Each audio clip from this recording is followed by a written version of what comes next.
As the great military philosopher Sun Tzu once said, an army united against his foe is a victorious army. Actually, I just made that up, but it sounds like something a great philosopher would say, doesn't it? Now, I don't want you to think of your customers as enemies, but imagine for 1 second that they are. That would make your team an army. And if your team army, tarmy, is divided, you'll never truly win success. Today's guest on Marketing is Broken will unite your team in the face of company drama, from minor disagreements and communication breakdowns to that most hateful of workplace sins, microwaving fish. Her name is Sue Duris, and for all of our sakes, please listen to what she has to say.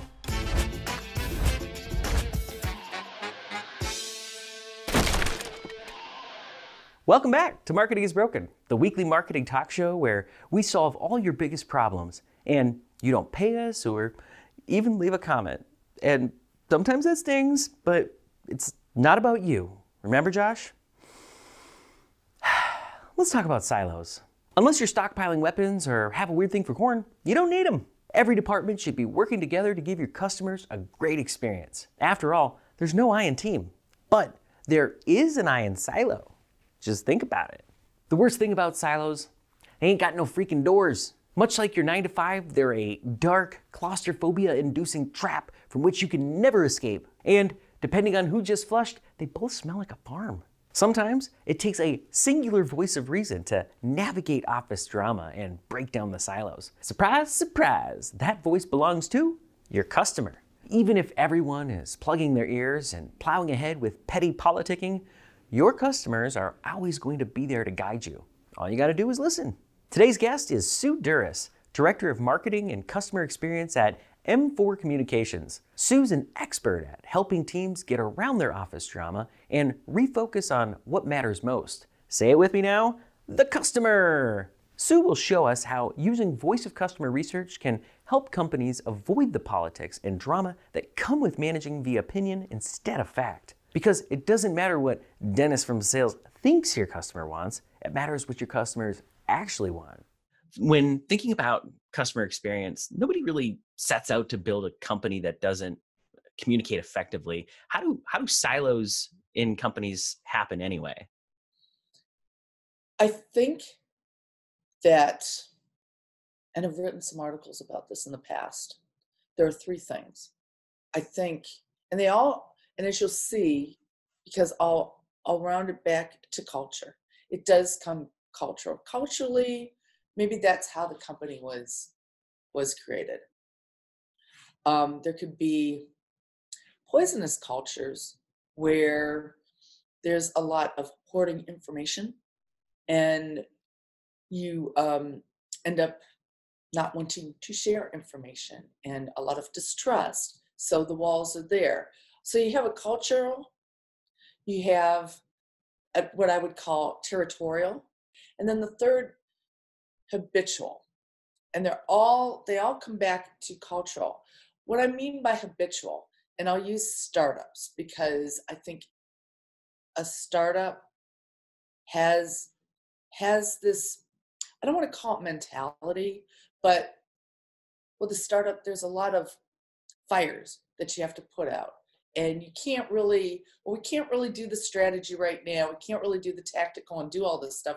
We just have to go. We just have to do it because Right. it's a fire. We got to put out the fire the best, the most effective way we can. And what happens is some bad habits are formed, but nobody makes the change. And it's a cycle, and it forms a habit, and you need about a month to get out of that habit, but you need people to determine, okay, if we don't do it that way, we have to do it a better way. What's the better way? So in essence, all three of these things come back to the culture. And Sure. if we can start with getting the culture right and working together, we're going to be able to bust the silos. Sure. So on that note, what's the best way to actually determine if you're in a political situation or like a siloed scenario where getting some more customer experience data might be helpful? I've seen it where people might not even realize that they're in a political situation until maybe they've made a faux pas at work. So how do you even realize that you're in one of those situations in the first place?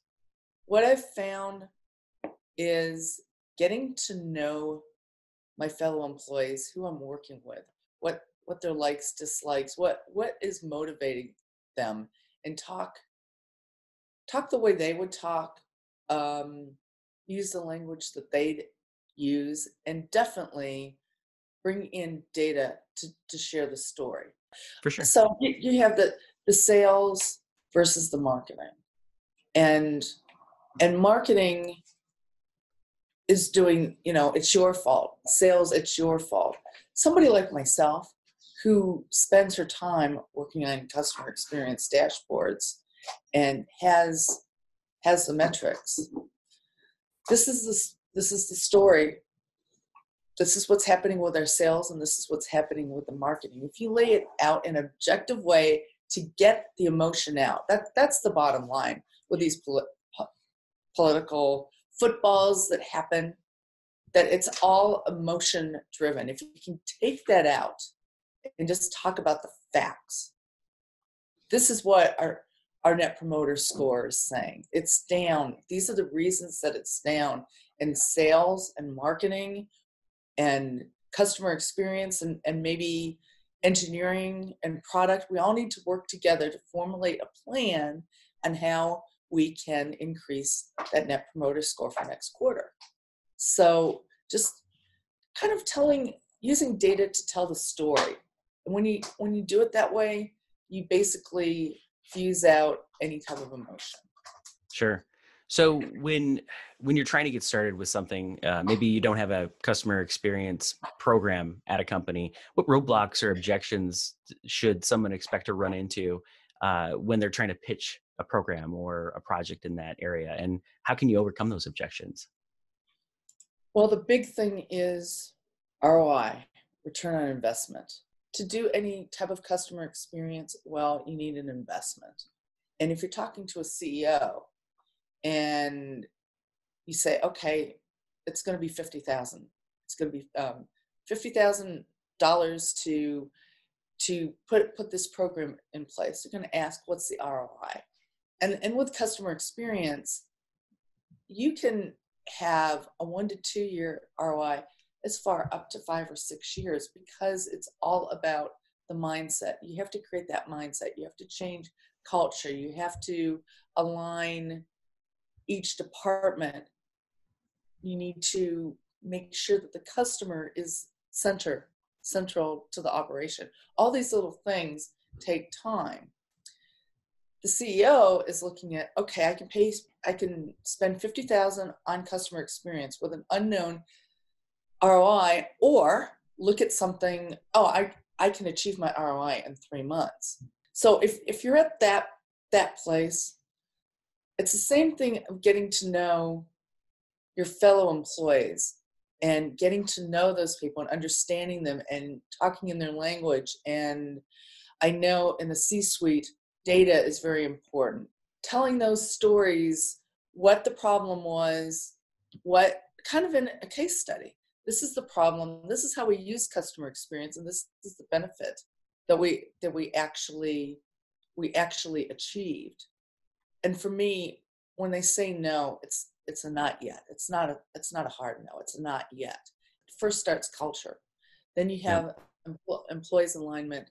Then you can bring in customer experience, and all three of them together, total growth. Thank you so much for all of your tips on how to break down customer silos. Sure. Thank you for having me. I really appreciate it.